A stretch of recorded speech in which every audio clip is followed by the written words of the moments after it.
ಏನೋ ಮಮ್ಮ ಇವತ್ತೆಲ್ಲಾ ದೇವಸ್ಥಾನ ಸುತ್ತಾ ಇದ್ಯಾ? ಭಕ್ತಿನಾ ಇಲ್ಲ ಲಂಚನಾ?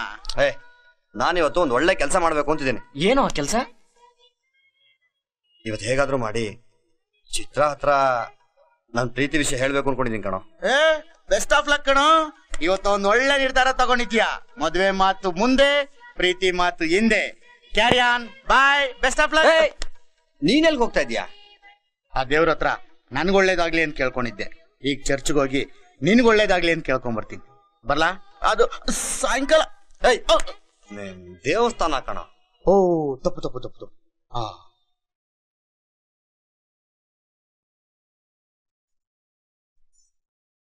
ಚಿತ್ರ, ಈ ಹೂ ತಗೊಂಡಾಗ ದೇವ್ರ ಫೋಟೋಗೆ ಹಾಕು ಬಾ.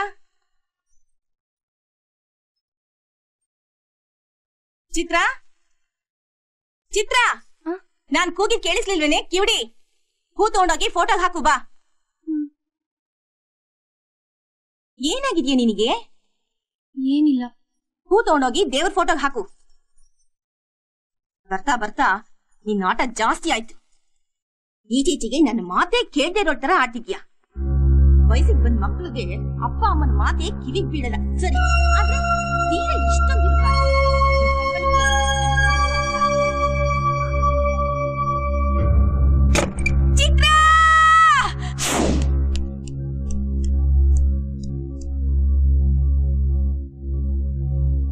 Sukanya, I am sorry to say this. ನಿನ್ ಮಗಳು ಪ್ರೆಗ್ನೆಂಟ್ ಆಗಿದ್ದಾಳೆ.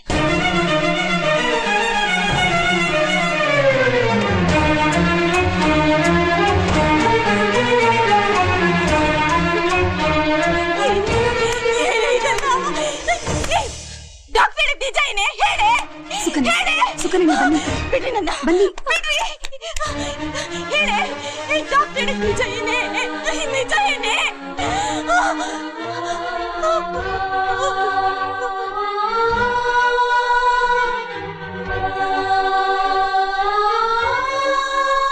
ಚಿತ್ರ, ಇಲ್ಲೋಡು, ನಿನ್ ತಂದೆ ಹತ್ರ ಹೇಳಮ್ಮ.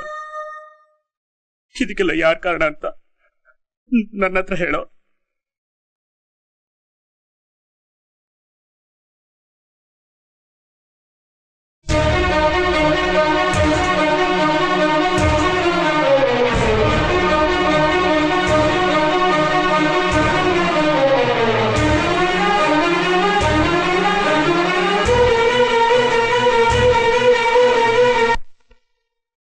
ತಗೊಳ್ಳಿ ಸರ್. Thank you James.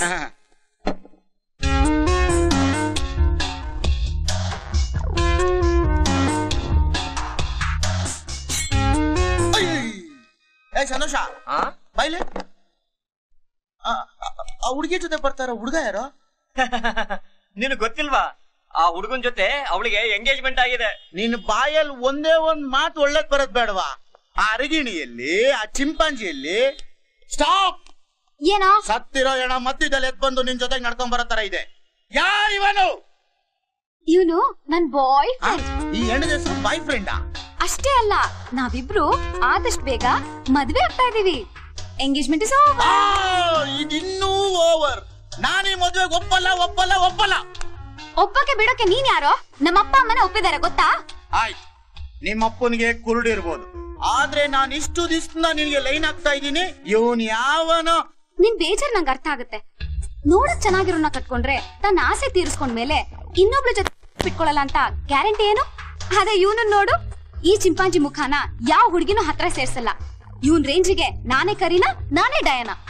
ನಾ ಈ ತರ ನನ್ ಕಾಲ ಹತ್ರ ಬಿದ್ದಿರ್ತಾನೆ. ನನಗಿಷ್ಟ ಬಂದಂಗ ನನ್ ಜೀವನ ಮಾಡಬಹುದು.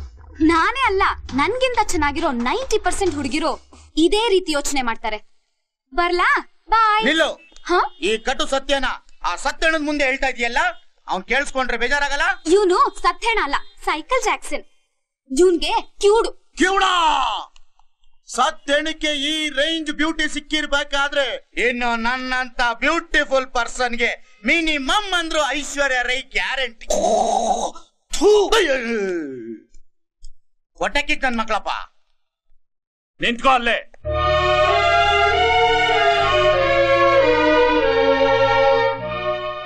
ನೀನೇನಾದ್ರೂ ಈ ಮನೆ ಒಳಗ್ ಕಾಲಿಟ್ರೆ ನಾನು ಈ ಲೋಕನೇ ಬಿಟ್ಟು ಹೊರಟೋಗ್ತೀನಿ. ಇದು ಹೆದರ್ಸೋ ಮಾತಲ್ಲ. ಅಪ್ಪ, ಯಾಕಪ್ಪ ಹೀಗೆಲ್ಲ ಮಾತಾಡ್ತೀರಾ? ಮುಚ್ಚೆ ಬಾಯ್. ಹೆತ್ತವ್ರ ಕಣ್ ತಪ್ಸಿ ಮದುವೆ ಮಾಡ್ಕೊಂಡ್ ಬಂದಿರೋ ನಿನಗೆ ಈ ವಿಷಯದಲ್ಲಿ ತಲೆ ಹಾಕೋ ಯೋಗ್ಯತೆ ಇಲ್ಲ. ಅಪ್ಪ, ನನ್ ಸಲುವಾಗಿ ಯಾರನ್ನೂ ಬೈಬೇಕಾಗಿಲ್ಲ, ನಾನೇ ಹೋಗ್ತೀನಿ. ಅಪ್ಪ, ಏ ಗಿರಿ ನಿಂತ್ಕೋ. ಹೋಗ್ಬೇಡ ಗಿರಿ, ಅಪ್ಪನ್ ಮಾತನ್ನ ಕಿವಿಗೆ ಹಾಕೋಬೇಡ್ವೋ. ಬಾರೋ ನಮ್ಮನೆಗೆ ಹೋಗೋಣ. ಬೇಡಕ್ಕ, ನಾನ್ ಜೇಮ್ಸ್ ರೂಮ್ಗೆ ಹೋಗ್ತೀನಿ. ನಾನ್ ನಿನ್ ಮನೆಗೆ ಬಂದ್ರೆ ನಿನ್ನ ಈ ಮನೆ ಸಂಬಂಧ ಶಾಶ್ವತವಾಗಿ ಕಡ್ದೋಗುತ್ತೆ. ನಾನ್ ಮನ್ಸು ಮಾಡಿದ್ರೆ ಇಲ್ಲೇ ಇರ್ಬೋದು, ಆದ್ರೆ ಅಪ್ಪನ ಮನ್ಸಿಗೆ ಇನ್ನೂ ಬೇಜಾರು ಮಾಡೋಕೆ ನನ್ ಮನ್ಸು ಹೋಗ್ತಾ ಇಲ್ಲ. ಏ ಗಿರಿ,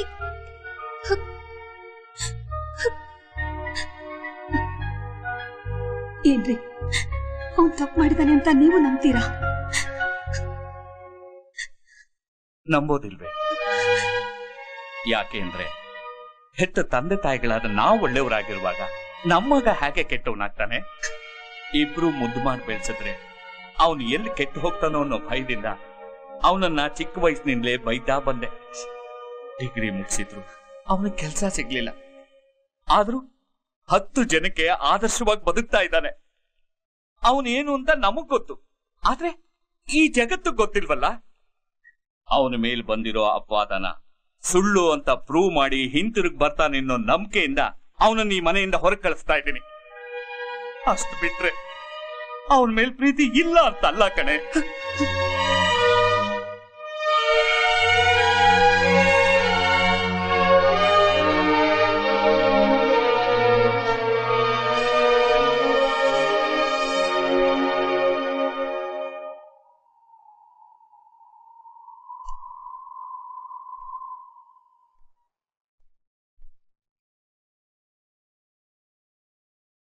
ನೀನ್ ಯಾಕೋ ತಲೆ ತಗ್ಸ್ಬೇಕು? ನಡೆದಿದ್ರಲ್ಲಿ ನಿನ್ ತಪ್ಪೇನು ಇಲ್ಲ ಅಂತ ನಮಗ್ ಚೆನ್ನಾಗ್ ಗೊತ್ತು. ಎಲ್ಲಾರ ತರ ನಾವು ನಂಬಿಟ್ರೆ ನೀನ್ ಚಿಕ್ಕೋನಿದ್ದಾಗ್ಲಿಂದ ನಾವು ನಿನ್ ಮೇಲಿಟ್ಟಿರೋ ಪ್ರೀತಿಗೆ, ನಂಬಿಕೆಗೆ, ನೀನ್ ನಮ್ಮ ಮೇಲಿಟ್ಟಿರೋ ಅಭಿಮಾನಕ್ಕೆ ಅರ್ಥನೇ ಇರಲ್ಲ. ನನಗ್ ನನ್ನ ಮಗಳಿಗಿಂತ ನಿನ್ ಬಗ್ಗೆ ಚೆನ್ನಾಗ್ ಗೊತ್ತು. ಅವಳ ಸಲುವಾಗಿ ಮನೆ ಬಿಟ್ಟು ಹೊರಗೆ ಬಂದ್ರು ಅವಳ ಬಗ್ಗೆ ಕೆಟ್ಟದಾಗಿ ಇಲ್ಲಿವರೆಗೂ ಒಂದ್ ಮಾತು ಆಡಿಲ್ಲ. ದೊಡ್ಡ ವ್ಯಕ್ತಿತ್ವ ಕಣೋ ನಿಂದ. ಅವಳು ಚಿಕ್ಕವಳಿದ್ದಾಗ್ಲಿಂದ ನಾನು ಅವಳನ್ನ ಎಷ್ಟು ಮುದ್ದಾಗಿ ಸಾಕಿದ್ದೀನಿ ಅಂತ ನಿಂಗೆ ಚೆನ್ನಾಗಿ ಗೊತ್ತು. ಅವಳು ಈಗಿನ ಪರಿಸ್ಥಿತಿನಲ್ಲಿ ಏನಾಯ್ತು ಅಂತ ಕೇಳಿ ಅವಳ ಮನ್ಸಿಗೆ ನೋವು ಕೊಡೋದು ನನಗಿಷ್ಟ ಇಲ್ಲ. ಪೇರೆಂಟ್ಸ್ ಹತ್ರ ಹೇಳ್ಕೊಳಕ್ಕಾಗದೆ ಇರೋದನ್ನ ಫ್ರೆಂಡ್ಸ್ ಹತ್ರ ಹೇಳ್ತಾರೆ ಅಂತಾರೆ. ಅವಳ ಮನಸ್ಸಲ್ಲಿ ಏನಿದೆ ಅಂತ ನೀನ್ ತಿಳ್ಕೊಂಡು ಅವಳ ಜೀವನಕ್ಕೆ ಒಂದು ಒಳ್ಳೆ ದಾರಿ ತೋರಿಸ್ಬೇಕಾದ್ದು ನಿನ್ ಜವಾಬ್ದಾರಿ ಕಣ.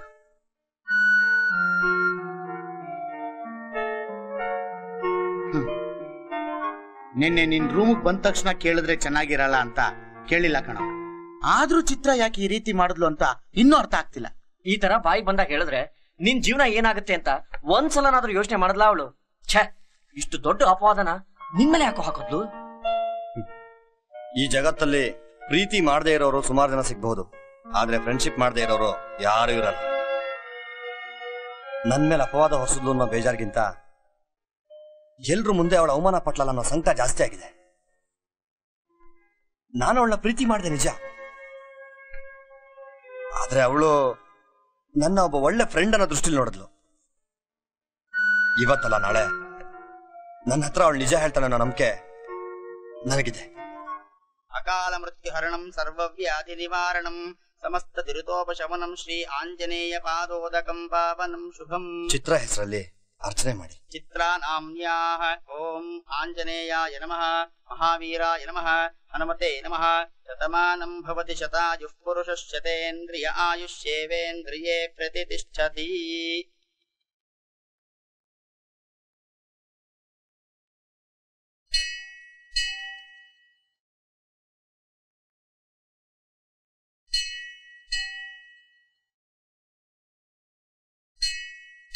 ನಾನ್ ಮಾಡಿದ ಕೆಲ್ಸಕ್ಕೆ ನೀ ನನ್ನ ಹೊಡಿಬೇಕು, ಬೈಬೇಕು, ಅಟ್ಲೀಸ್ಟ್ ಬಂದು ನನ್ನ ಕೇಳ್ಬೇಕು ಅಂತಾನು ನಿಂಗೆ ಅನ್ಸ್ಲಿಲ್ವಾ? ನಡೆದಿರೋದ್ರ ಬಗ್ಗೆ ಈಗಾಗಲೇ ಸುತ್ತಮುತ್ತಲ ಜನ ಸಾಕಷ್ಟು ಮಾತಾಡಿ ನಿನ್ನ ಮನ್ಸು ನೋಯಿಸಿದ್ದಾರೆ. ನಾನು ಬಂದು ಮಾತಾಡಿ ನಿನ್ನ ಮನ್ಸು ಯಾಕೆ ನೋಯಿಸ್ಬೇಕು ಅಂತ ನಾನ್ ತಪ್ಪು ಮಾಡ್ಬಿಟ್ಟೆ ಕಣೋ, ತಪ್ಪು ಮಾಡ್ಬಿಟ್ಟೆ.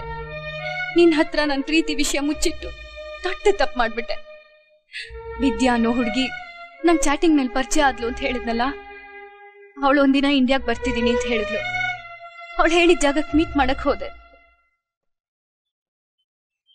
Hello Chitra. Yes. Hi. Excuse me, ನೀವ್ ಯಾರು ನಂಗೆ ಗೊತ್ತಾಗ್ಲಿಲ್ಲ. I am sorry to say this. I am Vidyasagar. Hello Chitra, ಒಂದ್ ನಿಮಿಷ ಪ್ಲೀಸ್. ನಿಜ ಹೇಳಿ, ನಾನೊಬ್ಬ ಹುಡುಗ ಅಂತ ನಿಮ್ಗೆ ಗೊತ್ತಾಗಿದ್ರೆ 2ನೇ ಸಲ ನನ್ನ ಜೊತೆ ಚಾಟಿಂಗ್ ಕಂಟಿನ್ಯೂ ಮಾಡ್ತಿದ್ರ? ಅಫ್ಕೋರ್ಸ್, ಮೊದಲು ನಾನು ಎಲ್ರ ತರ ನಿಮ್ ಜೊತೆ ಟೈಮ್ ಪಾಸ್ ಚಾಟಿಂಗ್ ಮಾಡ್ದೆ. ಯಾವಾಗ ನಿಮ್ ಫ್ಯಾಮಿಲಿ ಬಗ್ಗೆ, ನಿಮ್ ಫ್ರೆಂಡ್ಸ್ ಬಗ್ಗೆ ನನಗೆ ಗೊತ್ತಾಯ್ತೋ, ಆವತ್ತಿಂದ ನಾನು ನಿಮ್ನ ಇಷ್ಟಪಟ್ಟೆ. ತಾಯಿ ಪ್ರೀತಿ ಏನು ಅಂತಾನೆ ನನಗೆ ಗೊತ್ತಿಲ್ಲ. ನಿಮ್ ಫ್ಯಾಮಿಲಿ ನಾನು ಒಬ್ಬ ಆಗ್ಬೇಕು ಅಂತ ಆಸೆ ಪಟ್ಟು ಅವತ್ ಸುಳ್ಳು ಹೇಳ್ದೆ. ಆದ್ರೆ ಇವತ್ ನಾನು ನಿಜ ಹೇಳ್ತಾ ಇದ್ದೀನಿ. ನನ್ನ ಮದುವೆ ಆಗ್ತೀರಾ?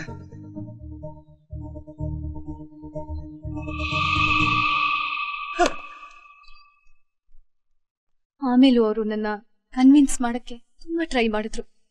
ನಾನ್ ನಿಜವಾಗ್ಲೂ ಕನ್ವಿನ್ಸ್ ಆದ್ನೋ ಇಲ್ಲ ಕನ್ಫ್ಯೂಸ್ ಆದ್ನೋ. ಆಮೇಲಿಂದ ನನ್ ಮನ್ಸೇ ಒಂಥರ ಆಗೋಯ್ತು. ನಿಧಾನಕ್ಕೆ ಅವ್ರು ನಿಜವಾಗ್ಲೂ ನನ್ನ ಪ್ರೀತಿಸ್ತಿದ್ದಾರೆ ಅನ್ಸೋಕ್ ಶುರು ಆಯ್ತು. ಇಬ್ಬರ ಮಧ್ಯೆ ಪ್ರೀತಿನೂ ಹುಟ್ಟಿ ಬೆಳೀತಾ ಹೋಯ್ತು. ಇಬ್ರು ಗುಟ್ಟಾಗಿ ಜಾಲಿಯಾಗಿ ಓಡಾಡ್ತಿದ್ವಿ. ಆ ದಿನ ನೆನ್ಪಿದ್ಯಾ? ನೀನೇ ರೆಕಮೆಂಡ್ ಮಾಡಿ ಟೂರ್ ಕಳಿಸ್ದೆ.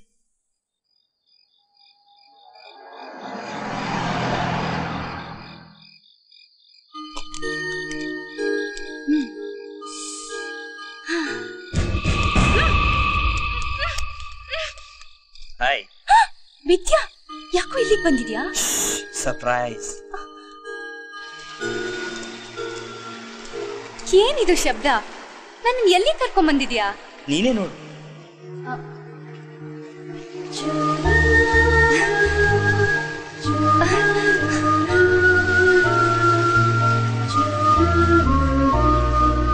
ತಗೋ, ನಿಂಗೆ ಇಷ್ಟವಾದ ಕೇಕ್.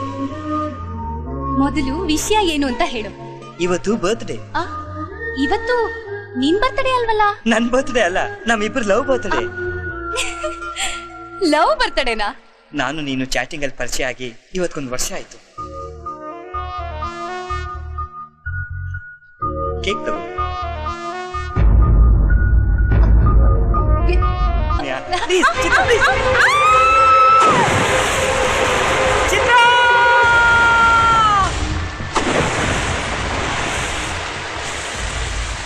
ನಮ್ಮಿಬ್ರಿಗೂ ಈಜ್ ಬರ್ತೀರಾ ನೀರಲ್ಲಿ ಕೊಚ್ಕೊಂಡು ಹೋಗ್ತಾ ಇದ್ದಾಗ ಯಾರೋ ಮೀನ್ ಹಿಡಿಯೋರು ಬಂದು ನಮ್ಮನ್ನ ಕಾಪಾಡಿದ್ರು. ನಮ್ಮನ್ನ ಅವ್ರ ಜಾಗಕ್ಕೆ ಕರ್ಕೊಂಡು ಹೋದ್ರು. ನೀರಲ್ಲಿ ಮುಳುಗಿದ್ ನಮ್ಮಿಬ್ರಿಗೂ ಗಾಬರಿ ಆಗಿತ್ತು. ಜೊತೆಗೆ ಚಳಿ ತಡಿಯಕ್ಕಾಗದೆ ನಡುಗ್ತಾ ಇದ್ವಿ. ಅವರು ನಮ್ಗೆ ಜೀವಕ್ಕೆ ತೊಂದರೆ ಆಗತ್ತೆ, ಕುಡೀರಿ ಅಂತ ಏನೋ ಔಷಧಿ ಕೊಟ್ರು.